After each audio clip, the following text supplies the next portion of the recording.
This video is brought to you by i-MiEV, North America's premier charging network. With unmatched commitment to elevating the customer experience, i-MiEV is opening America's roads to all EVs, giving drivers the coverage they need, the reliability they deserve, and the amenities they crave. Hello and welcome to another Out of Spec Reviews video. You join me with my new Mitsubishi i-MiEV, or is it i-MiEV, or i-MiEV? I don't really know how you're supposed to say the name, but I bought a new electric car and I'm here to share the full story with you on this channel. I'd like to say a huge thank you to the CCAN Action Fund for sponsoring this video. Guys, we've worked with them on their fantastic electric vehicle giveaways over the years, and this year is bigger than ever. Truly, the prizes are insane, and your chances of winning are extremely high as well. If you happen to enter for your chance to win, and you do win first place prize, you can choose between a Rivian, a Porsche Taycan or Macan, or a Lucid Gravity or Air. Absolutely amazing electric vehicles to choose from for the first place prize. But also there's a second opportunity for a chance to win. You could choose between a Hyundai Ioniq 5 or Volkswagen ID Buzz. And for third place, first time ever in one of their EV giveaways, they are giving away a Chevy Equinox EV. All you have to do is head to the link in the description below to purchase your ticket to enter for your chance to win. And of course, it goes to supporting a great cause as the CCAN Action Fund is fighting for clean energy. Thanks so much to CCAN Action Fund for sponsoring this Out of Spec video. Let's get back to the live action. If you're a viewer of other Out of Spec channels, this will come at no surprise to you because everyone watching this video should check out our Out of Spec Renew channel, where we really focus on the entire life cycle of an electric car. And I bought two Mitsubishi i-MiEVs for our Out of Spec Renew channel, and this is the first one to be fixed and working. This was a dead electric car sitting in a field, basically at a junkyard. And now, after a little bit of work and a couple videos from Alex on the Renew channel, it is working, and I am going to go get it registered in this video, and we're gonna drive it for the first time. In fact, I've never driven a Mitsubishi i-MiEV because, I don't know, that just seems so un-me. I love weird and quirky cars, and this is one of the most beautiful weird and quirky cars. I say that, of course, lying to you because it's got to be the ugliest car ever made. But it is rear motor and rear-wheel drive, like a Porsche 911. We own a few cars that are rear motor, rear-wheel drive, like a Porsche 911. My electric smart car, my Renault Twizy, and I'm sure there's some other ones. Tesla Model 3, list goes on and on. So it's got some racing pedigree in there. And it's a 0 to 60, at least when new, was a whopping 13 seconds. This uses a 16 kilowatt hour battery pack, which was the real cause of it to be in a field when we found it. This uses an LMO battery pack, which is a little bit different than NMC chemistry. It actually loves cold temperatures, which is really funny. And we bought two Mitsubishi i-MiEVs. I bought the white one, and there's a black one that's still at Alex's shop in Portland that is going to be fixed and running very soon. I'm not sure if I'm going to keep that one or sell that one, but I bought the pair, I can't remember exactly, but I think I bought both of them for $2,000. Alex found some used cells online. He pulled the battery pack out of this car. There was just one dead cell. Of course, he had to match the state of health and the, I would say, overall cell capacity to what was already in here as close as he could. He replaced that one dead cell and the car fired up and it worked perfectly. And it still got seemingly great range and great performance. Now, he does say there's quite a bit of voltage sag. After a couple hard throttles, it may go into turtle mode. I'm not here to present to you I've bought the most perfect Mitsubishi i-MiEV or i-MiEV, but I am here to present to you for essentially $1,000 and a couple $100 on a cell and some labor. I have a working and functioning electric car. We're going to find out if that's true, because so many times when we do these videos, we break down on the first drive, but we're going to find out. I'm also particularly excited because, as I mentioned to you, I've never driven an i-MiEV before, and I think it's such a neat, weird car. I always point them out when I see them on the road, and you know, this example is a little chewed up. Someone gave it a love tap in the rear, but we're not here to say this is a museum piece. This is a driver, and cars are meant to be driven. Trunk space wise, we're looking at pretty okay room.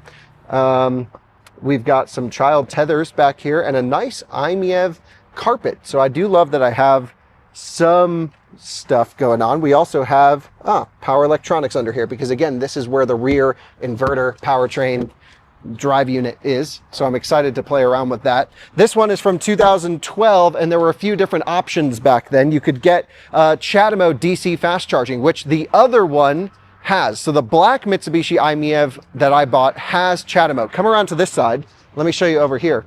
This one also has the port to make you think it has CHAdeMO, but it's locked. There is no CHAdeMO port. There's no high voltage cable in here whatsoever. So I talked to Alex, like maybe we should retrofit CHAdeMO onto this one.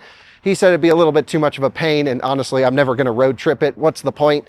I totally agreed. We're just level 2 charging it, and I don't even know how often I'll drive it, but I just love that we have an i-MiEV in the family now.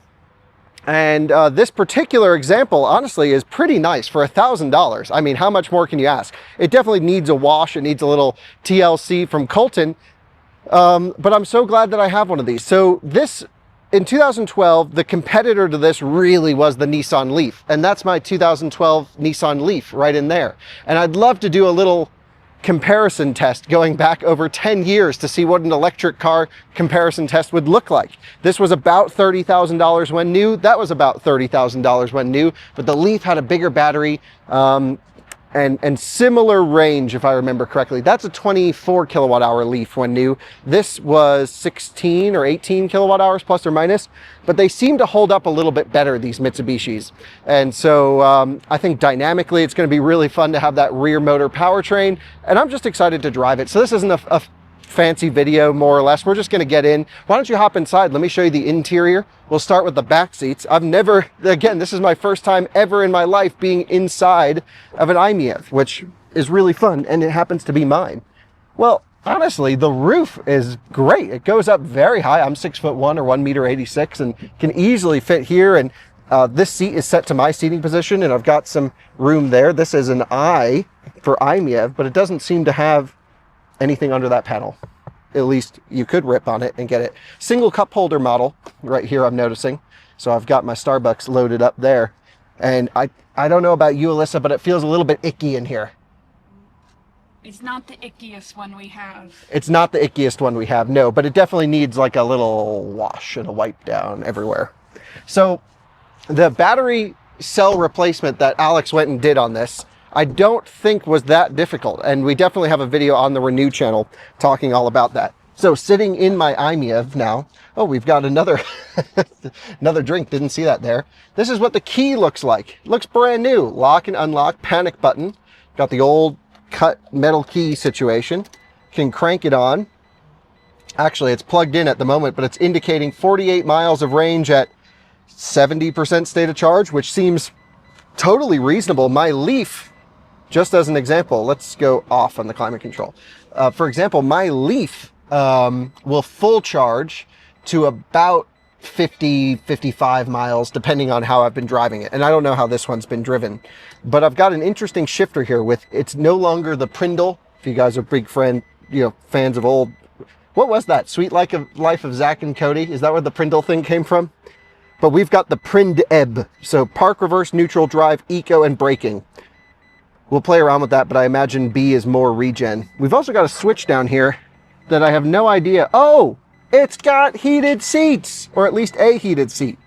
That's nice. Horn test. Good horn. And the wipers are hilarious. I've never seen wipers like this before. This little one over here ain't doing anything. That's really funny.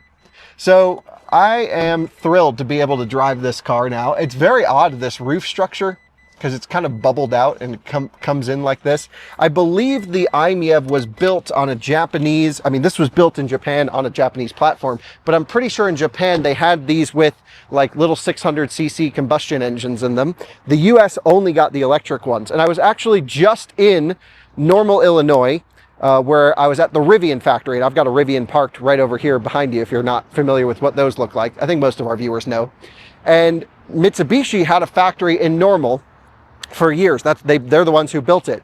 And I was talking to the governor or the mayor of Normal, and he was saying they tried so hard to get Mitsubishi to build i-MiEVs in Normal, Illinois, which I thought would be funny. And when I was there, you see them driving around on the roads. Like there's a lot of old Mitsubishi employees that had these, I assume, as company cars or cheap leases, or I guess they would have bought them out or bought them back then. But you go around Normal, Illinois, there's a bunch of these i-MiEVs around, which is hilarious, and a bunch of old charging infrastructure.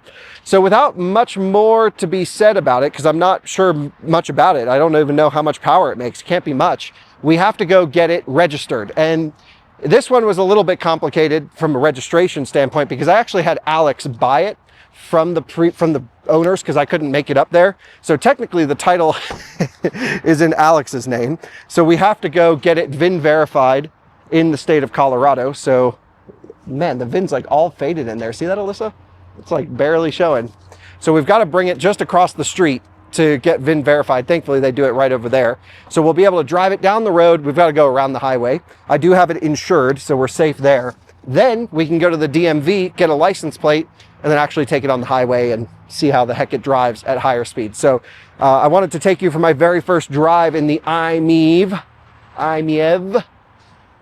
Oh my gosh, a truck full of Jag I-Paces. Zoom in on that. So I've been seeing this a lot. This is maybe the 5th or 6th truck. I haven't seen any here, but just driving around on my road trips recently.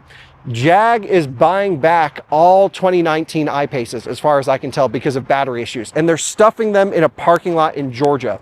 And there's hundreds of them in this parking lot in Georgia. I have no idea what's going to happen to them. But if anyone finds out, if they ever make their way to auction or they get dismantled or whatever, I want an I-Pace. I don't own one, would love to have one, and would love to have the worst example of one. So let's unplug our i-MiEV from our Autel EVSE here at the hub, close that up, fire it up, and take it for our first drive. I'm looking forward to this. Well, guys, this is the key. Let's crank it on. So hold it forward, I guess. Ready comes on the dash, and it all looks healthy. If you look over here, it's indicating 48 miles. If you could zoom in on that there, Alyssa, that'd be great. Just that right bubble. There you go, that 48 miles right there. So you can see the little wrench went away, which is great. And then you can see we're also at about 70% state of charge. Now, if I crank this AC on, which we definitely need, we've got it on cold. It's getting chilly out here this week, isn't it? I mean, getting toasty, not chilly. Let's go into drive. This is what the shifter looks like down here so the viewers can see. It's this weird little, almost Mercedes-like looking shifter. So that's drive. Handbrake off. It creeps, and we're moving. Wow, my first time driving an i-MiEV. Exciting. So yeah, let's go cruise around to the DMV inspection station. We don't need to get it emissions tested because it doesn't have any of those, which is great. So pulling out onto the road. Should we start with a wide open acceleration run? What do you think? Yeah. All right, so let's just do a quick 20 mile an hour roll. 20 miles an hour, foot down. Oh my gosh, it's pretty quick. 40. And there's 45. Wow, it gets up to speed way better than I was expecting this thing. And the rear drive makes it so much nicer than the Leaf because you're getting pushed along. I think we do need an alignment, or it could be just like tire pressures are all over the place. Probably needs new tires and alignment. We'll call our friends at Nokian Tires, see if they can hook us up for a set on this thing. But this is so cool. I mean, as an EV enthusiast, you have to appreciate these early models that I'm not sure if the i-MiEV ever really helped promote electric cars because it's so ugly, or hurt electric car adoption because it's so ugly. But it was a cool, neat piece of EV history, and I'm really thrilled to have this one, and even more thrilled to save it from the Crusher. I think that's a really cool thing where having some knowledgeable service technicians such as Alex on our Renew channel can go through and you know, what might seem like a complete battery failure or an absolute disaster can be solved with a very minimal cell exchange, and at least give it another lease on life. That's not to say other cells won't fail in the future. Cars don't fix themselves the more you drive them, but I'm sure we'll be able to tackle that issue when the time comes. Got a little rust on the brake rotors there. I'm going to try the B mode real quick. So we've got quite a bit of regen coming in, actually. Very nice. Doesn't do one pedal driving. Lets up at about 5 miles an hour, 10 miles an hour. And we're just going to jump onto the frontage road here and make our way over to the inspection station, and we'll see everyone when we get over there. But Alyssa, let me get your first impressions of riding in the i-MiEV. Oh, look at that, on power, getting through the corner. Here, let me hand the mic over to you. Yeah, I would honestly say this is the best cheap car you've bought. Even more than the B class? Okay, well, no, okay. The second best cheap car that you've bought. The B class is real nice. The B class is really nice, came in mint condition, and I mean, for dirtiness, I mean, they did clean it. They didn't deep clean it, but what more can you ask for spending, what, $1,000 on 2 of them? Yeah, I don't think they cleaned it. Yeah. So, I mean, this is... It needs an alignment, though. Needs alignment, maybe needs just a little shampoo, and then... Detail and alignment, tires, brake fluid, roll it. Heck yeah. All right, let's go get it inspected. Guys, you join me later on in the day as the sun is going down. I have great news. It has been registered. The plate's going to come in the mail, but we have the temp tag on here, so it's all legal and ready to rip. It's actually been level 2 charging for the last 5 hours, and I think it's gone from 99% to 99%. It's doing currently like 150 watts into the rear motor, and I know that because I can log remotely into my 80 amp Autel EVSE. It's so mad. It can do 80 amps, and it's doing like 1/3 of an amp right now. And it's just barely getting any juice in here, but it's going to top balance. And one thing I found super interesting is in here is this card that comes from an owner's manual addendum. And it says, to maximize the accuracy of the SOC indicator, we recommend performing the following steps at least once the first year and every 24 months after. Drive your vehicle until SOC indicates 2 bars or left, so run it down. You have to have moderate temperature, and then fully charge the battery using a level 1 or level 2 EVSE. And, a certified i-MiEV dealer can also perform this for you as an additional maintenance item.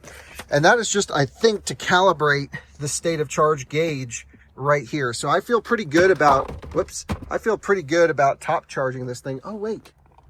Cup holders. No freaking way. I was looking for them earlier. We found some cup holders. That needs to be washed. But learning so much about this neat little Japanese car. Oh, the whole reason I popped in here was Alex told me there's a CD in here that we've got to listen to that came with the car. So let's figure out how to turn this thing on. Maybe I need to get the key. Oh, we've got the CD right here. And it's a Japanese CD for my i-MiEV. Yeah, let me get the key. Let's listen to this. Let's crank this bad boy into accessory mode. Crank that CD vibe. Oh, no disc. Come on. Let's go. Track 1. Oh, baby.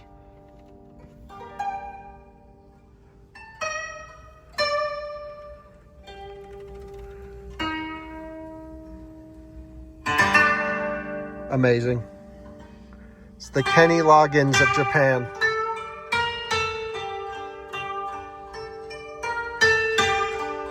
Wow, good sound system. So whoever owned this car previously was an enthusiast of Japanese culture. Japanese K-car, basically. Japanese music. Japanese wife? Probably. Well, there you guys have it. My first drive ever, really, of an i-MiEV, and I've absolutely think it's just so cool. I don't think I explained to you, but the combustion one is called the Mitsubishi i in Japan, and the i-MiEV means Mitsubishi Innovative Electric Vehicle. It says it there on the side. Pretty cool. Look, it's not a beautiful car, but to me, it's exciting. It's a piece of history. I'm so glad to have it. I'm top charging it up to 100%. There will be more content to come on this car, I'm sure, in the future as we hold on to it and enjoy it for years to come. But another thing is, I totally got the price wrong. I told you I paid $1,000 for this car. I only paid $750 for it. Alex told me we paid $1,500 for both of them. What a deal. What a nice car. So if we ever get the black one working and fixing, I don't think I need 2 of these. Maybe we'll give it away to a viewer or sell it, or I don't know what we're going to do. But for now, I'm leaving you from my white Mitsubishi i-MiEV. What a fun day, fun time. And there will be more videos coming on it soon. Thanks so much for watching. See you in another one again. Bye-bye.